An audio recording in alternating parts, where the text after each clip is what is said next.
So let me begin by saying that an honest man acknowledges his debts, an honest woman too. And I want to begin by acknowledging intellectual debts.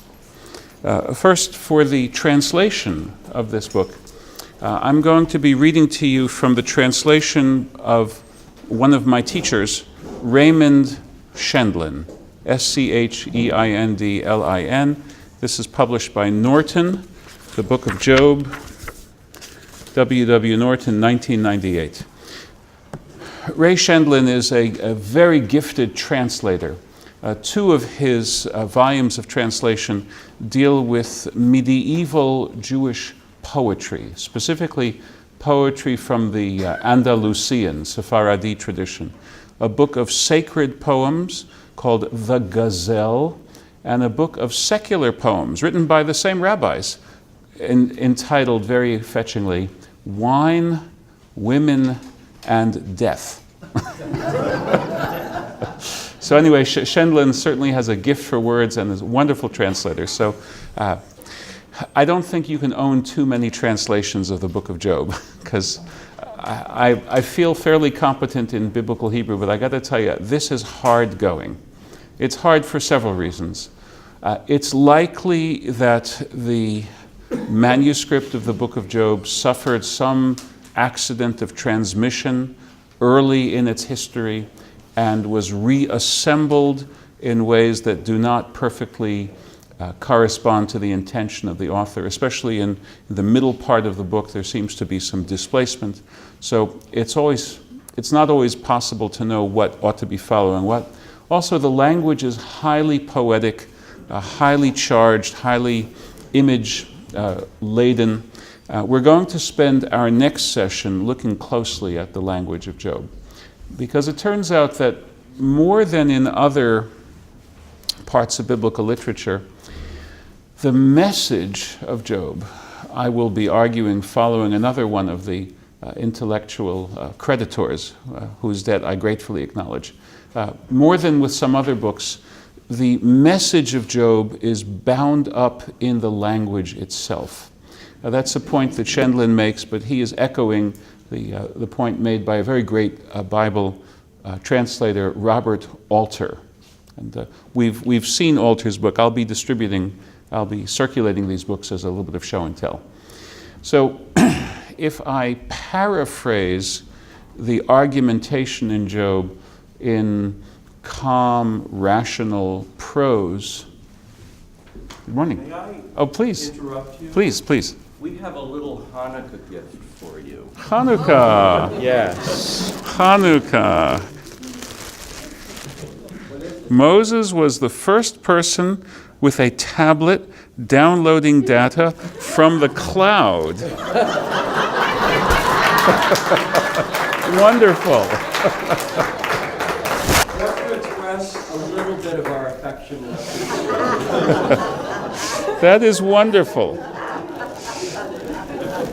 Well, we say that God is the divine physician, right? So God said to Moses, take 2 tablets and call me in the morning.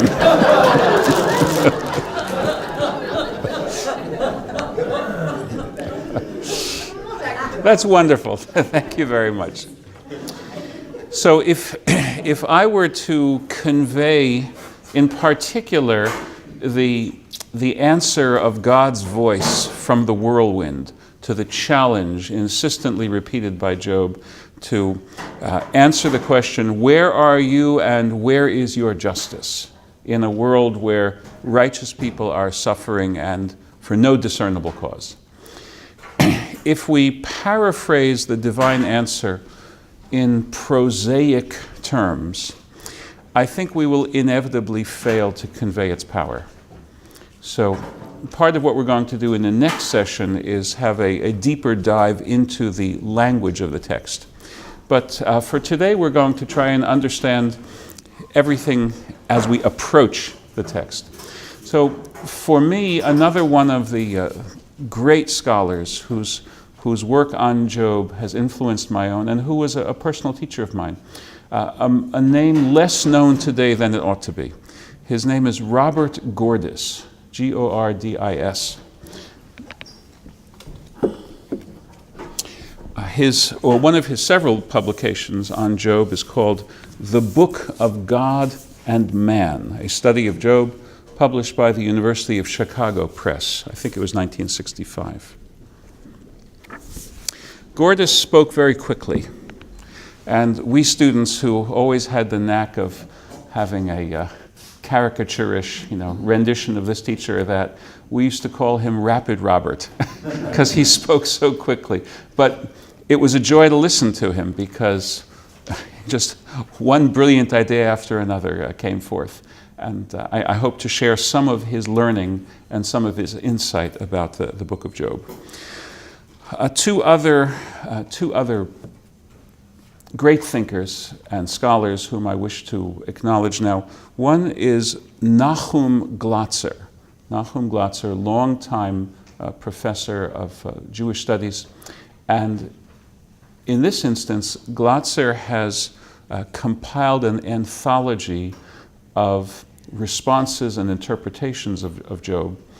We can't begin to convey the richness of it, but if you think of the tremendous range of thinkers who've been engaged by the book of Job, of course, traditional Jewish and traditional Christian thinkers, it also shows up in the Muslim tradition, but even modern thinkers, beginning with Thomas Hobbes and Lamartine and Blake in his poetry and his illustrations, and more recently, G.K. Chesterton has written about Job, and Jung has a response to Job, and Walter Kaufmann, the great existentialist thinker, in his book *The Faith of a Heretic*, has a whole section on Job. In fact, at one point he said he could have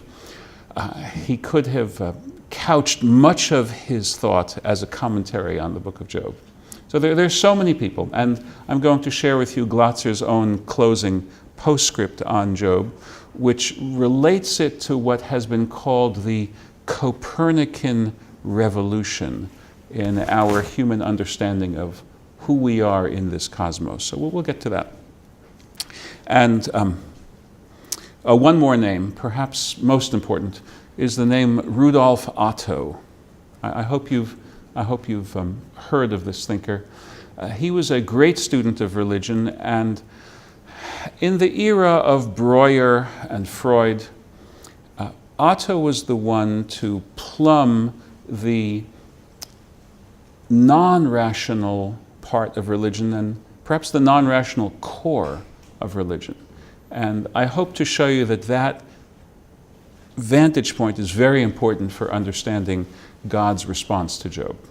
So with those statements of IOU, I'd like to turn to the book. Perhaps some of us have read it and reread it and wrestled with it many, many times, and perhaps some others of us are just coming to it now because people say, oh, Job, it's forbidding. So maybe we turn to the more easily digested works. So first I want to give you just an overview of the contents. We have in the book of Job, in its 42 chapters, a device that's known as a frame tale. Give you an example of frame tales. Think of the Canterbury Tales by Chaucer. You have the frame, which is the story of the pilgrims going to Canterbury, and then you have the filling of the frame, the stories that they tell each other as they are traveling along the way. There's a frame to the book of Job, and there's a filling. The frame is in prose, and the filling is in poetry, already alerting us to something significant. And the frame is a tale, and as I'm going to walk you through the argument, it's probably a familiar tale, familiar long before the time that the book as we have it came to its form. It's a tale of a righteous and pious man who is visited by misfortune and yet who withstands the test and is ultimately rewarded. Now that kind of tale should not surprise anyone who is familiar with the trajectory of some of the stories of the Bible. Let me just give you one, and we could take many, but consider Abraham. Abraham is tried with many trials. In rabbinic tradition, there's 10 trials of Abraham, including the trial to become an immigrant, to leave the network of contacts and family and support, and to become a stranger in a strange land where he might or might not be welcome. That is especially appropriate today as we think about questions of, do we welcome the stranger? And the last of Abraham's trials was the binding of Isaac, maybe the most fearsome and terrifying of all the trials. And then at the end, as we read in the last chapters about Abraham, Genesis 24, God had blessed Abraham in all things. So the righteous man tried, successfully stands during the trial, doesn't lose his faith and his reward. That's a famous story. Why do we think that that's the original form of the story of Job? Because of the reference, it's a passing reference to Job in the book of Ezekiel, chapter 14, where Job is part of a triumvirate of Noah, Job, and Daniel. Great men from ages past. So a great man from an age past, if it's quoted in the book of Ezekiel, Ezekiel is active in the upper 500s before the beginning of the Christian era.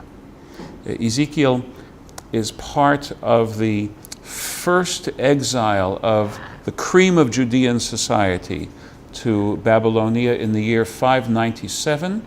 He's active in that community of transplants, and his career encompasses also the destruction of the Temple of Jerusalem in the year 586. So if Ezekiel is quoting Job's example, it means that the story was known already in the time of the first temple.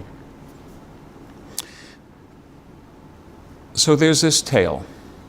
But then we have the bulk of the book, which is a poetic series of dialogues. It's brilliant volleys, back and forth, back and forth.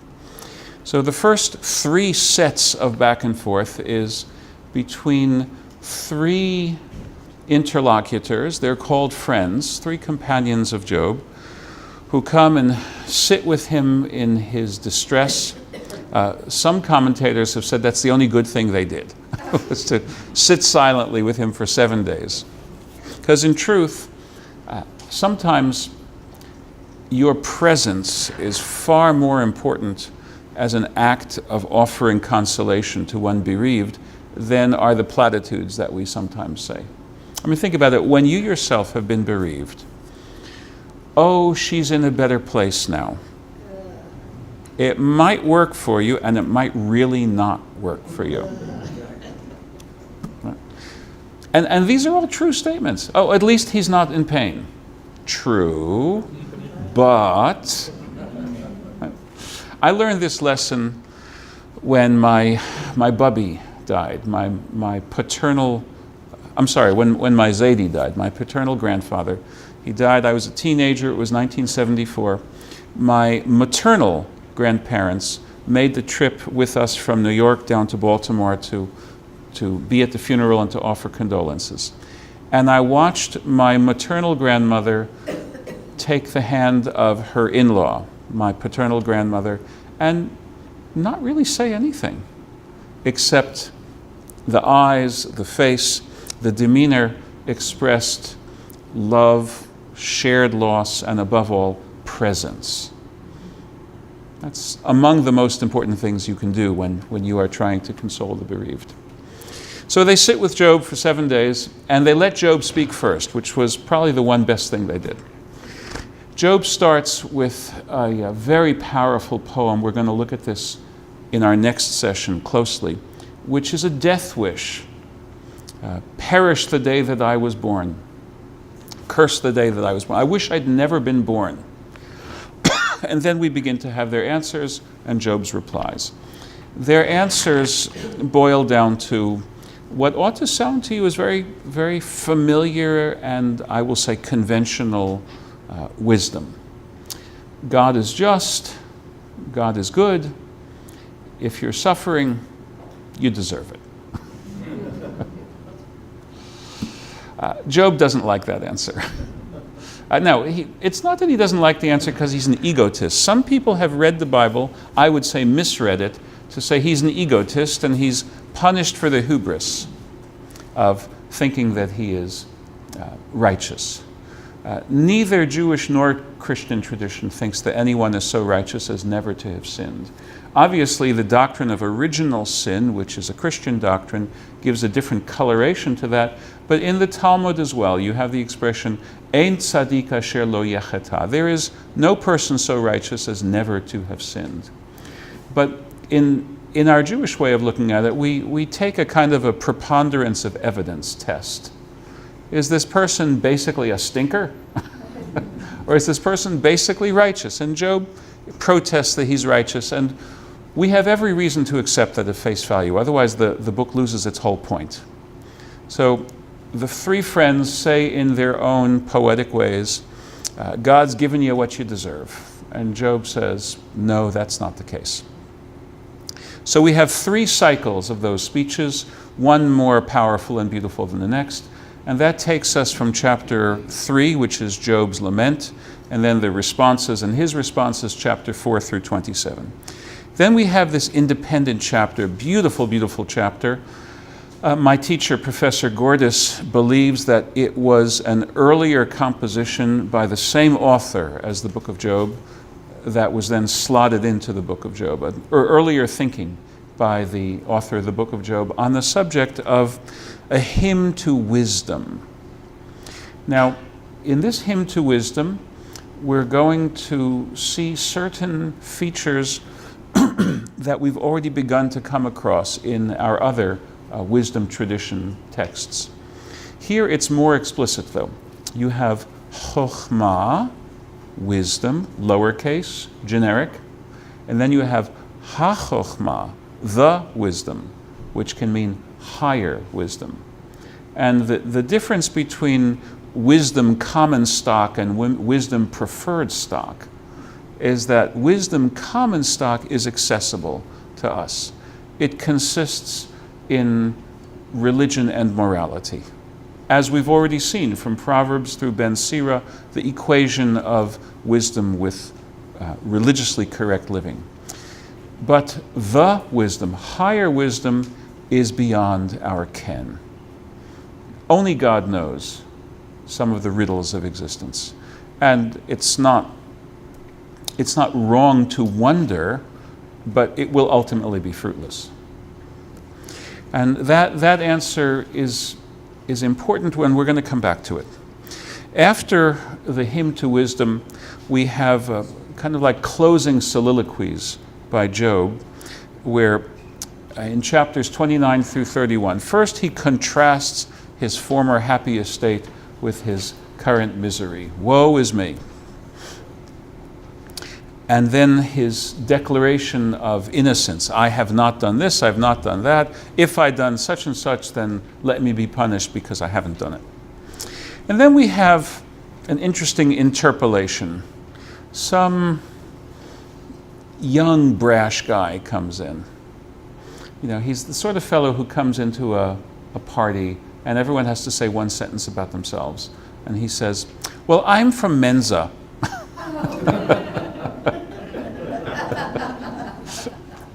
So this guy is a pretty smart guy, and his statements are more worthy of serious attention than his initial cockiness, which might be off-putting, would lead you to believe. His name is Elihu. He has 4 speeches, one after the other. They're not responded to, which, of course, is interesting from a literary standpoint. Again, my teacher, Professor Gordis, believes that the author of the book of Job had the book in nearly its final form. It was a life work of this author, my professor contends, and at a later point, the more mature reflection upon why do people suffer began to produce more answers than the answers that were given by the three so-called friends. And these more sophisticated answers are put into the mouth of Elihu. And they're not totally wrong, but they're not the whole answer either. And that's why they are there but not responded to. Elihu will tell us that sometimes you suffer not because you have done something wrong, but because you're part of a society that's going in a wrong track, and God is attempting to correct the society. This is not new with Elihu. Already Isaiah calls the terrible Assyrian conqueror the rod of God's anger. We already have this notion. But in Elihu's presentation, it reaches a new level of sophistication. But that's not the end of the book, because after Elihu has said his piece, we then have the true climax of the book. God, after many, many chapters of silence, addresses Job. And this is very, very powerful. God has two speeches for Job, the one more challenging than the other. In his first answer, God says, so you think you know how things ought to work? You understand quantum mechanics? You understand the mysteries of cell biology? You're so knowledgeable that you're accusing me of doing it wrong? Huh. And we have one after another, cosmogony, meteorology, zoology, one after the next. And it is magnificent, and we're going to be looking at it. It is probably the finest nature poetry in the Bible. Only thing which comes close are a few chapters in the book of Psalms, but this is just matchless. Job doesn't concede completely. Job simply says, nolo contendere. I don't wish to press this suit anymore. He's saying, I'm not saying I'm wrong, but what can I say? You win. It's not good enough for God. So God ratchets it up again. And God's second speech is chapters 40 verse 6 through 41 verse 26, goes on in the same theme, but even more so. God says, consider the parts of creation that are of no use to you. There's no use to you, O puny man, in an animal that cannot be domesticated. You're never going to get any good out of a hippopotamus. You're never going to get any good out of a crocodile. But you know what? They're not there for you. And that really is the point. The universe isn't there for you. You're part of a vast, magnificent universe, and it doesn't all revolve around you.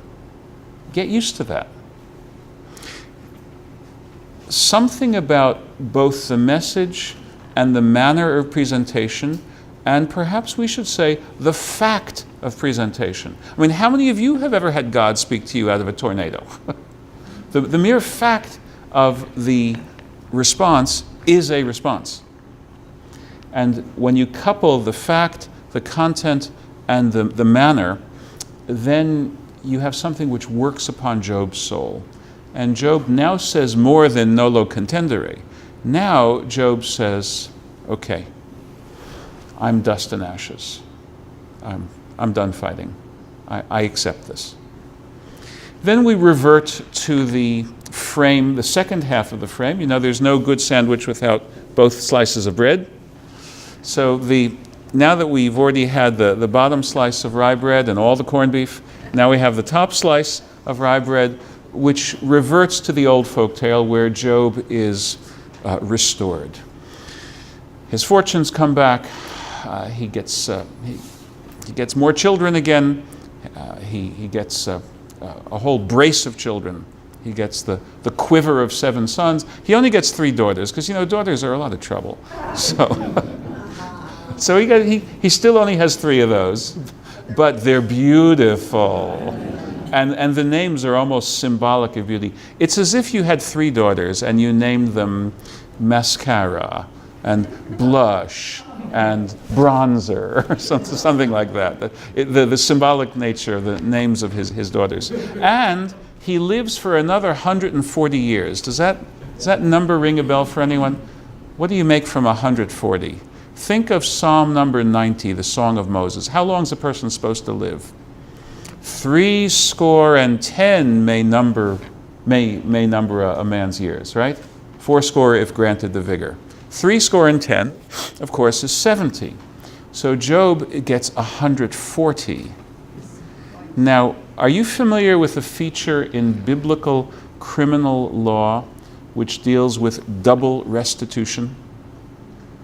If a thief steals, they didn't have toasters in the Bible, but if a thief steals a toaster and is apprehended and is found guilty, you, the victim, are recompensed 2 toasters, or the monetary value of 2 toasters. It's different if the thief steals something which is able to multiply on its own. You have to return 4 sheep or 5 oxen, but the basic rule is double restitution. So it's almost, not quite, but almost a question?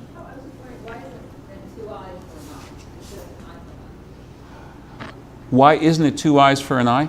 Well, first of all, even the eye for an eye, in my understanding, in my tradition's understanding, always means something monetary, not corporal, not lex talionis in a literal sense. But secondly, that has to do with bodily injury. Just since you've asked the question, the rabbinic approach, I believe, is similar to our civil approach. I'm sure we have men and women of the law here who could correct me if I'm wrong, but there are different categories of damages that we assess, right? There's your lost wages. There's the expenses of healing. There's pain, there's suffering, etc., etc. All those categories are found in the rabbinic, it's in the tractate Bava Kama, the tractate Damages, Part 1, where they say, what happens if a person assaults and batters and wounds another person? What are the ways in which we assess the damage and make whole the victim? So there's a whole Torah on that as well. Now, so Job gets double restitution. He gets twice the regular lifespan, which is a kind of a between the lines acknowledgement that Job, damage was done to you, so something's coming to you. And he dies contented and full of years, which is the same way Abraham died, contented and full of years. Nobody lives forever.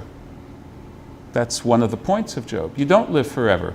We've all come from the parents who ate the fruit, and we don't live forever. Just by the way, what fruit was it?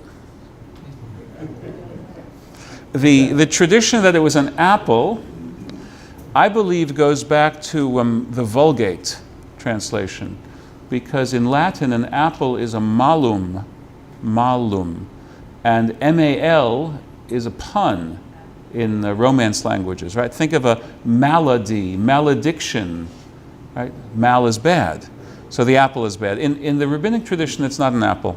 In the rabbinic tradition, it's a fig. Because think about it, they eat the fruit, their eyes are open, they know they're naked, quickly they get fig leaves.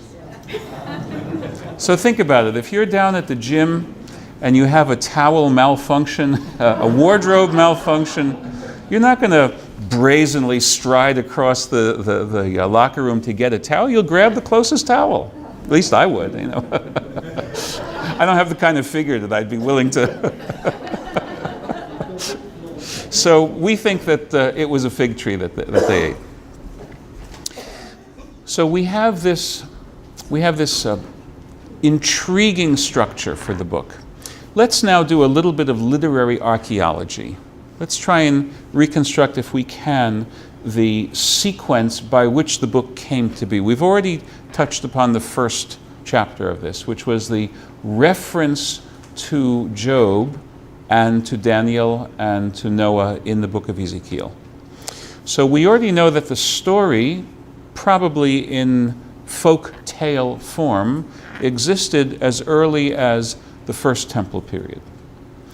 Another important clue for the evolution of the story is the figure of Satan, the adversary, in the prologue of the frame.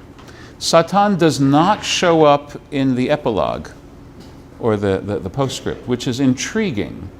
Satan really has nothing more to do after the beginning. It's also important for you to realize that the poem itself is completely innocent of any knowledge. I mean, the disputants in the poem have no reference to Satan did this to me, the devil made me do it, or the devil did this to me. So let's have a little bit of an excursus on Satan in the Hebrew Bible.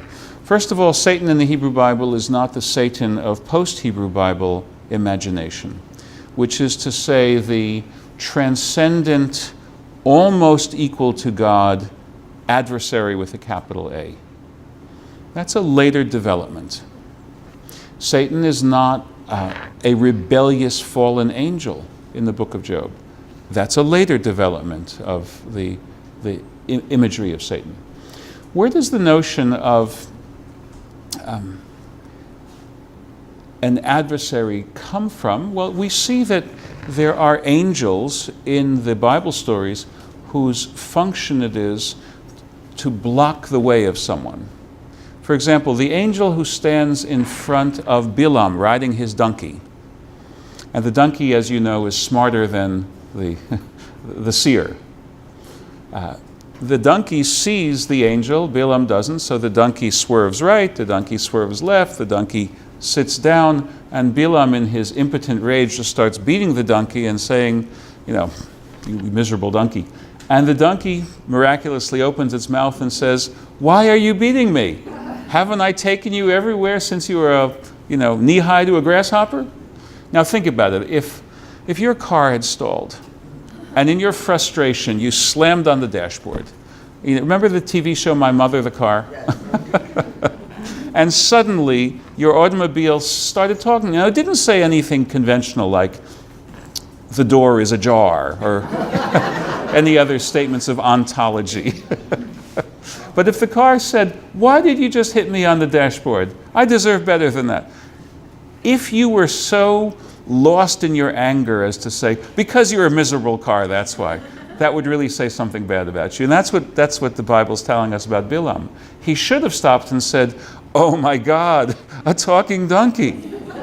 Instead, he's so carried away by his anger that he misses the main point. But anyway, the angel who stands in front of Bilam, it says in the Bible, "Lisitno," to be Satan unto him. In other words, to be his adversary, but not with a capital A.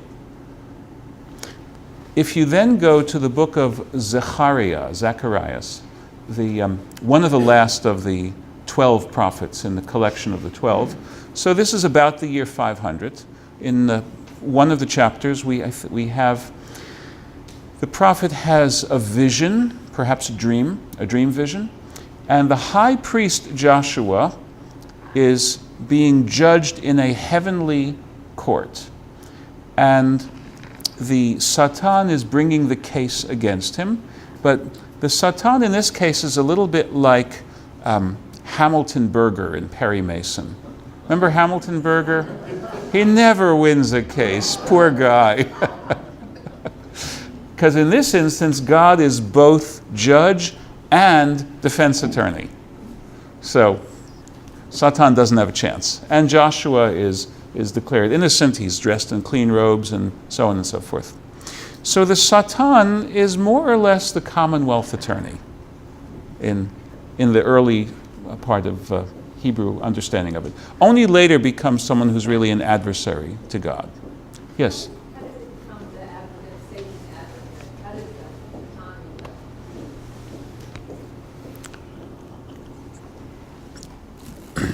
Satan I believe part of the answer is that when the Persian Empire took over the whole part of the world where Jews were living, it meant that Jews were exposed to the religious teachings of Zoroastrianism. Zoroaster, the Iranian priest, taught that there were two transcendent principles. There was the principle of good, Ahura Mazda. I don't know how many of you are driving a Mazda, but that's not the kind of Mazda that we're talking about. And Ahriman, who is the transcendent evil principle, light and darkness. Now, on the one hand, this is very attractive. It solves the problem of evil with one snap of the fingers. The devil made me do it, or the devil did it to me. On the other hand, it is deeply corrosive of a core teaching of monotheism, which is that there's only one God.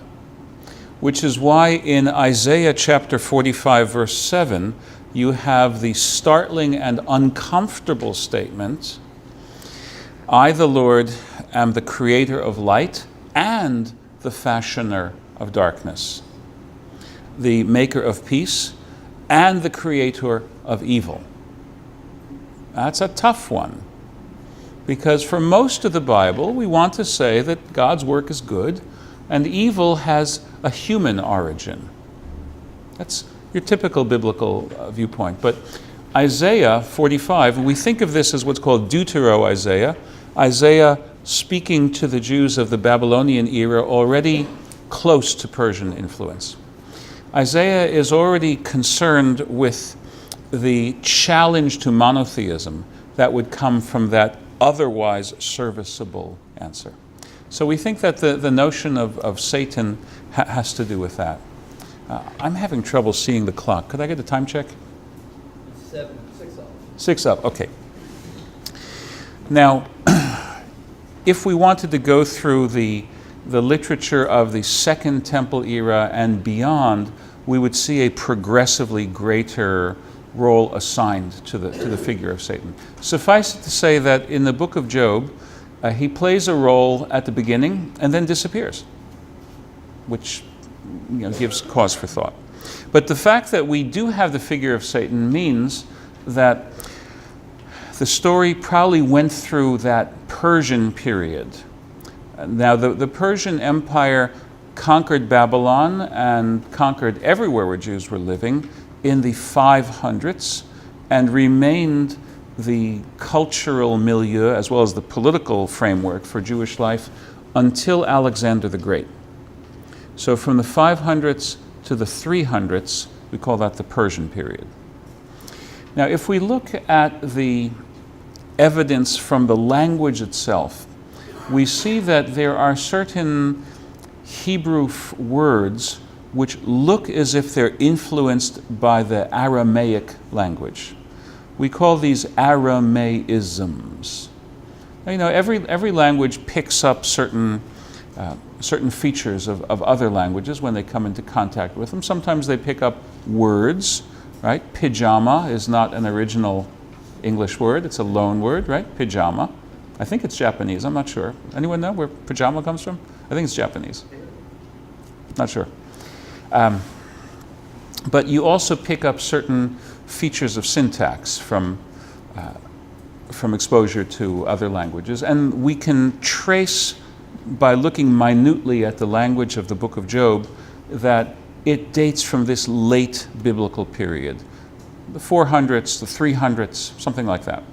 On the other hand, it can't be much later than that, because there is no inkling of two very popular solutions to the problem of evil, which became popular a century or two later. In the book of 2nd Maccabees, chapter 7, and again in the biblical book of Daniel, chapter 12, we have the doctrine of the bodily resurrection of the dead. If a righteous person is killed and there's no justice in that, there's this promise of coming back to receive the reward. In Daniel, there's even the converse. A wicked person who escaped justice will be brought back because you can't escape justice forever. when I contemplate the likes of the Nazi war criminal Martin Bormann, dying old and full of years and contented in some South American fascist dictatorship, never having been brought to justice. When I think about that, I rather like the idea that's in the book of Daniel. But mostly we think of bodily resurrection as the recompense for the righteous people who suffered. It's not found in Job. Neither is the doctrine of spiritual immortality, which is characteristically a Hellenistic doctrine. If you think about Socrates on the last day of his life, teaching his disciples and proving to them that the soul is immortal, so he has nothing to fear. If you think about that, you recognize that this dualistic psychology, that the human is embodied soul, is a way of reinterpreting the Bible in the light of Hellenistic thought. Because the older biblical anthropology is not embodied soul. If you think of the creation of the human in Genesis chapter 2, verse 7, what we have is the human, and for that matter, all life. Think of the book of Psalms. All life is animated matter. God puts breath into the matter. The matter comes to life. God takes the breath back, and the matter returns to the clay from which it came. God puts that breath into the next generation, and life goes on. Hallelujah. Right. So that's the original biblical notion. It actually comes back powerfully in the answers of God at the end of Job. We don't have spiritual immortality, just as we don't have bodily resurrection in Job. So that would help us to understand that the book is older than the time period when those ideas became prevalent. Finally, the book of Job is found written in Paleo-Hebrew script, not the square script that we use today, but the old script that was used in First Temple times. It was used as an archaizing device at around the time of Christ by people who wanted to say, we're saving this for holy literature. So the Qumran, the Dead Sea Scroll people, had copies of Job with the Paleo-Hebrew script. So that shows us that by the last century before Christ, or the first century of Christ, already the book of Job is regarded as canonical. So it couldn't have been understood to have been written in the last century or so and still be canonical, because Ben Sira, which we knew was written in the 100s before the Christian era, was denied its role in the canon. So putting together these pieces of evidence, we would say that the book of Job probably reached the form that we have today as the work of one author, or maybe a very few authors, utilizing an older folk tale and thinking and writing in about the time period of the 400s or 300s before the Common Era. So that's about the inception of Job. Let's see how Job relates to biblical thought in addition to the question of immortality or no immortality. The main point I want to share with you is who's the party of the first part and who's the party of the second part in the biblical world. The party of the first part is always God. In the beginning, God. Right? In the beginning, God. I remember the Roman Catholic Newman Center at the University of Pennsylvania, when I was an undergraduate, had this mural and the sign outside the building, in the beginning, comma, God, ... I thought, what a great sign to put on. And I was a 17-year-old stripling, and it still felt a little bit pushing the envelope to be, giving compliments to a Roman Catholic building. I was a Jewish kid in Philadelphia. But even then I felt it. So the party of the first part is God. For most of the Hebrew Bible, the party of the second part is the people Israel. God, of course, has covenants with individuals. God has a covenant with Abraham. God has a covenant with Jacob. But the The core covenant of the Hebrew Testament is the covenant of Sinai, and that's with the people Israel as the party of the second part. And their collective destiny is resolutely the focus of most of the rest of the Hebrew Bible. They will reach their promised land because God is gracious to them. They will not reach their promised land until the sin of the Amorites has reached a boiling over point, Genesis 15, because God is very long-suffering. They themselves have to be sure to fulfill the covenant and not to commit the same sins as the Canaanites committed, because then they too may forfeit their tenure in the land. Leviticus chapter 18. And the sweep of the books of the former prophets, Joshua, Judges, Samuel, Kings, spells out the implications of that. So the point of view of the biblical authors, especially those connected with the school of Deuteronomy, is that the Jewish people forfeited its tenure to the land of Israel because of repeated sins, went into exile, but the possibility of restoration because of repentance remains. So the closing books of the Hebrew Bible, starting with Isaiah chapter 40 and the book of Ezra and so on and so forth, deal with a restoration based on repentance. All of that has to do with the people Israel.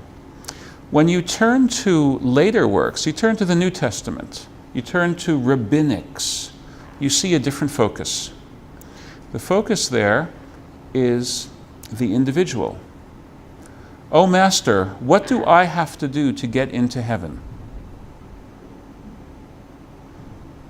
Now, if you want to have a completely pagan analogy, think of what the ancient Roman Republic felt as compared to, say, the time of Caesar Augustus. In the time of the ancient Roman Republic, you're a Roman. You're expected to sacrifice your personal welfare for the good of the commune. And any benefit that comes to the whole of the people of Rome, in some sense, you're one of the beneficiaries, even if it doesn't work out in terms of a personal hedonistic calculus. But later on, you begin to have this concern about the individual, which might be why the Romans were ripe for conversion to Christianity, because their thinking, their pagan thinking, ran on a parallel track to the biblical thinking, which ultimately, at the very end of the Bible, began to focus on what about the individual. Job stands as a supreme testament to this concern. What is, after all, to be said about the justice of God in the face of injustice done to a righteous individual? Now, what is the answer to Job's challenge? And this is the last point for now. And what is the answer not? It's easy to say what the answer isn't. It's harder to say what the answer is. The three friends, the Bible's book of Job definitely says theirs is not the answer. Sometimes bad things happen to good people. There's no use in denying that. And that's part of the point of Rabbi Harold Kushner's book, When Bad Things Happen to Good People. It does happen. Sometimes we like to sing with the words of Godspell, yes, it's all for the best. You know, it's a great sentiment, but sometimes bad things happen to good people.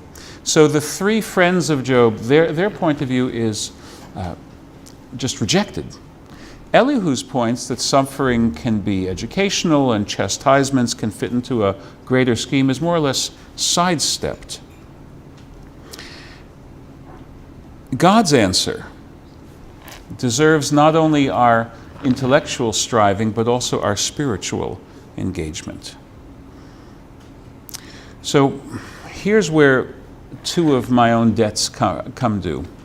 What I learned from Robert Gordis is that God's speech is designed to show Job that the universe is not about you. It just isn't.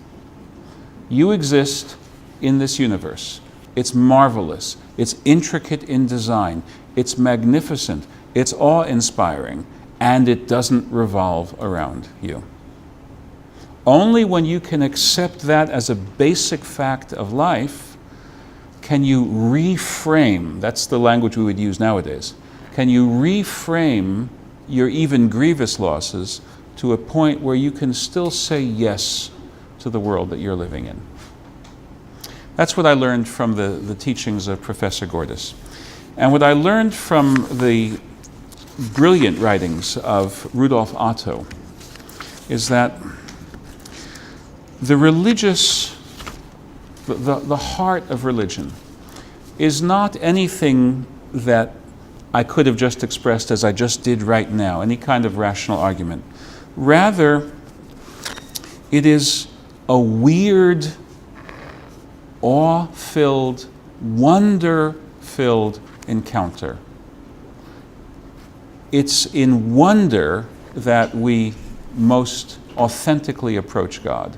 What God gives Job in these progressively more fantastic, even monstrous parts of creation is, insofar as Job is able to have it, a glimpse of the mystery of why there is anything at all. If you can apprehend this mystery, you won't comprehend it, but if you can even partly comprehend it, it'll do something for your soul. And that is Professor Otto's understanding of the book of Job. I'm going to read his conclusion from his book, The Idea of the Holy, chapter 8. He says, "What is meant is the mysterium, the mystery, is not mysterious simply, but at the same time it's also fascinating and august. These latter meanings live not in any explicit concepts, but in the tone, the enthusiasm, in the very rhythm of the entire composition. And here is indeed the point of the whole passage, comprising alike the theodicy, in other words, the statement of God's rightness, and the appeasement and calming of Job's soul. This is incommensurate with thoughts of rational human teleology, and it is not assimilated to them. We can't make the whole universe run according to our purposes.